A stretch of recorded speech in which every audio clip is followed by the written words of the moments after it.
আসসালামু আলাইকুম। আপনি কানাডায় নতুন এসছেন বা আসতে যাচ্ছেন এবং বাড়ি ভাড়া করতে হবে আপনাকে সামনে। বাড়ি ভাড়া প্রাসঙ্গিক ৫টা গুরুত্বপূর্ণ বিষয় নিয়ে আজকের এই ছোট্ট ভিডিও।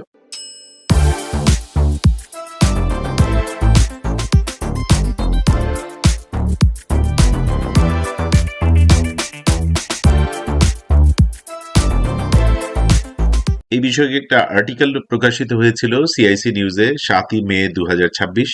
আমি সেটার থেকে মূল পয়েন্টগুলো নিয়ে আলোচনা করছি। প্রথম কথা হচ্ছে যে আপনি কোন শহরে থাকছেন, সেই শহরে আপনার বাজেটের মধ্যে বাসাগুলো কোন এলাকায়, সেটার উপর আপনাকে একটু গুগলে ঘাটাঘাটি করতে হবে। রেন্টাল কমিউনিটি গুলোর বিজ্ঞাপনগুলো দেখতে হবে, পরিচিত কেউ থাকলে তার মাধ্যমে এগুলো জানতে হবে।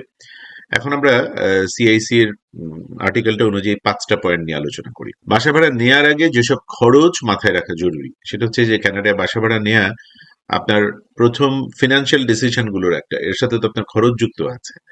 শুধু মাসিক ভাড়া নয়, এখানে আরো কিছু খরচ সাথে যুক্ত হবে, যেমন সিকিউরিটি ডিপোজিট বা অ্যাডভান্স রেন্ট, যেটা ইউজুয়ালি কানাডার ক্ষেত্রে ১ মাসের সমপরিমাণ ভাড়া। সাথে যোগ হবে utility bill, heat, water, electricity.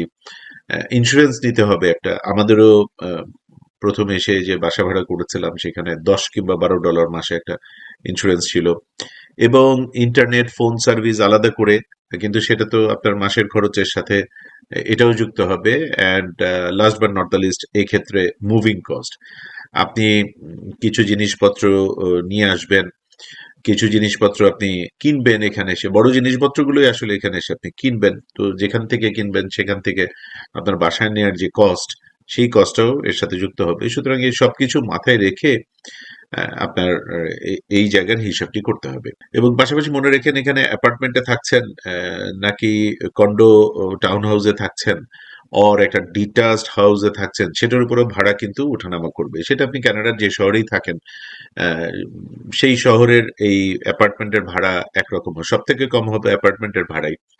তারপরে হচ্ছে টাউন হাউস, কন্ডো, তারপরে হলো আপনি ডিটাচ হাউসে থাকলে। কিন্তু এগেইন এইটা প্রভিন্স অনুযায়ী, শহর অনুযায়ী ওঠানামা করবে। সেই ভাড়ার সংখ্যাটা আমি বলছি না, কারণ আপনি যে শহরে আছেন সেই শহরে খোঁজ করলেই সংখ্যাটা আপনি জেনে নেবেন। সংখ্যাটা যেহেতু অনেক বেশি এদিক সেদিক করে এক প্রভিন্স থেকে অন্য প্রভিন্স, সেই অংশটা আপনি জেনে বুঝে এলাকা সিলেক্ট করে তারপরে নামবেন। ২ নম্বর হচ্ছে আপনার ক্রেডিট হিস্ট্রি। আপনার ল্যান্ডলর্ড কিন্তু আপনার ক্রেডিট হিস্ট্রি দেখতে চাইবে। এখানে আসার পরে আপনার শুরুতে হয়তো তেমন করে ক্রেডিট হিস্ট্রি থাকবে না। এখানে একটা ক্রেডিট কার্ড আপনাকে নিতেই হবে, কারণ এটার উপর আপনার ক্রেডিট হিস্ট্রি তৈরি হবে। কিন্তু সেই জায়গাতেই সতর্ক থাকতে হবে যে ক্রেডিট কার্ড দিয়ে যথেচ্ছ উল্টাপাল্টা কেনাকাটা করে, ইম্পালসিভ শপিং করে সেইটার ফাঁদে যেন পড়তে না হয়। ক্রেডিট কার্ডের টাকা আসলে আপনার টাকা না। এটা খুব ঠান্ডা মাথায় মনে রাখতে হবে। আপনার বিলগুলো, ছোট ছোট বিলগুলোকে যুক্ত করবেন এবং সেগুলা প্রি অথরাইজেশন দিয়ে রাখবেন যাতে টাইমলি এটার পেমেন্ট হয়। এর মাধ্যমে আপনার একটা সুন্দর ক্রেডিট হিস্ট্রি তৈরি হবে, এবং ক্রেডিট হিস্ট্রি পরবর্তীতে এখানে আপনাকে গাড়ি বাড়ি কিনতে যদি আপনার লোন লাগে সেগুলোতে সব ক্ষেত্রেই আসলে ক্রেডিট হিস্ট্রি খুবই ম্যাটার করে কানাডায়।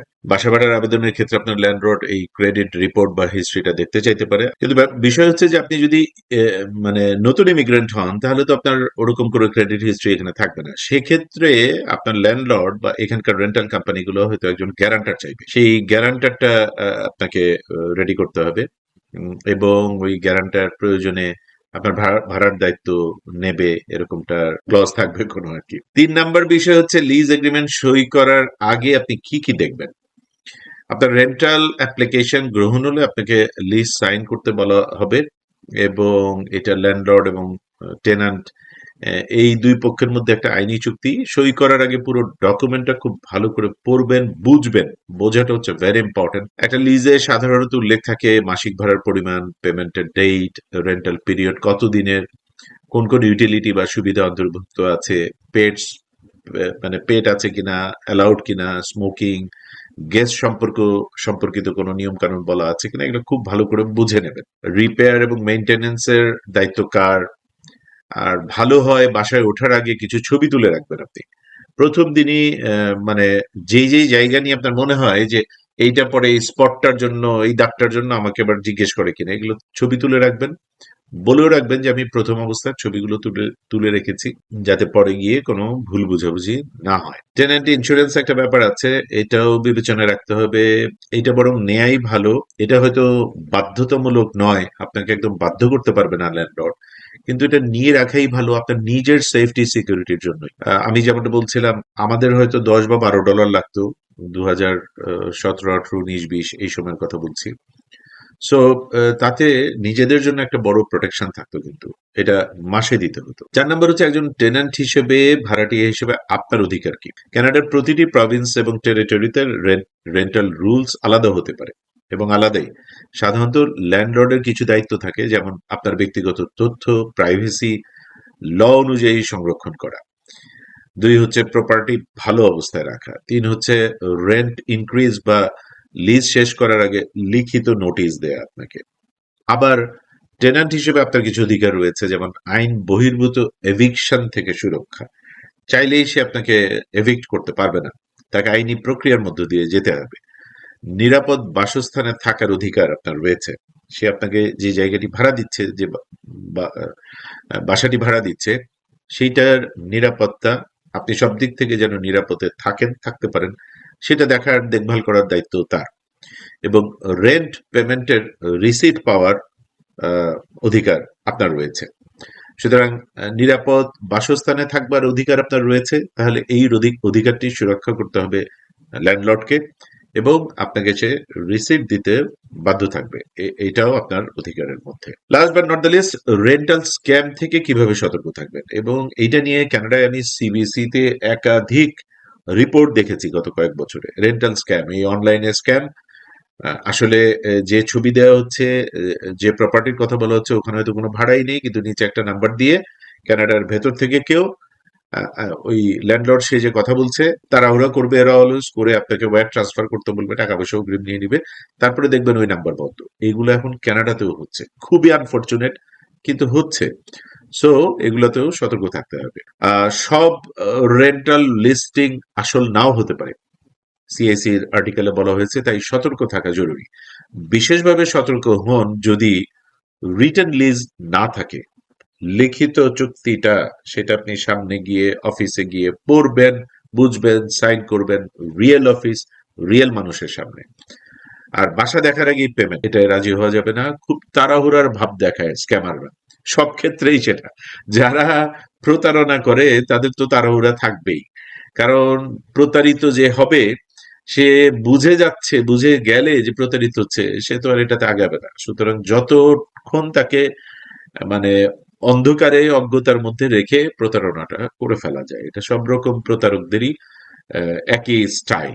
সবশেষে ওয়্যার ট্রান্সফারে টাকা পাঠাতে বলে, তার মানে আপনি ওয়্যার ট্রান্সফার করছেন না, আপনি ফিজিক্যালি অফিসে যাচ্ছেন, ফিজিক্যালি বাসাটাকে দেখছেন, ফিজিক্যাল মানুষদের সাথে কথা বলছেন, মিটিং করছেন, সব দেখে বুঝে তারপরে নিয়ম অনুযায়ী আপনি সাইন করে, কন্ট্রাক্ট সাইন করে আপনার চেক দিচ্ছেন, বা তখন থেকে আপনি আপনার ব্যাংক অ্যাকাউন্টের ইনফরমেশন দিয়ে প্রি অথরাইজ পেমেন্টে ঢুকছেন, কিন্তু সেটা সবকিছু আপনি 100% নিশ্চিত হওয়ার পরে। পার্সোনাল এবং ব্যাংকিং ইনফরমেশন দেওয়ার আগে প্রপার্টি এবং ল্যান্ডলর্ড সত্যি কিনা যাচাই করুন। তো কিছু সন্দেহজনক মনে হলে থেমে যান এবং নিউ কামার সাপোর্ট গ্রুপ বা লিগ্যাল ক্লিনিকের সহায়তা নিন। প্রত্যেকটি শহরে এটা আছে, প্রত্যেকটি শহরে এরকম নিউ কামার সেটেলমেন্ট এজেন্সি গুলো আছে। এদের সমস্ত রকম সেবা সহায়তা বিনামূল্যে পাবেন আপনি। সুতরাং একটু এদিক সেদিক হলেই আপনি এদের কাছে চলে যাবেন, অর শুরুই করবেন এদের কাছে যাওয়া দিয়ে, যে আমি বাসা ভাড়া করবো, কি কি বিষয় আমাকে সতর্ক থাকতে হবে। তোমরা কোনো রেন্টাল প্রপার্টি, মানে যারা এখানে মানে গ্যারান্টেড জেনুইন, তাদের কিছু নাম রেকমেন্ড করতে পারো কিনা।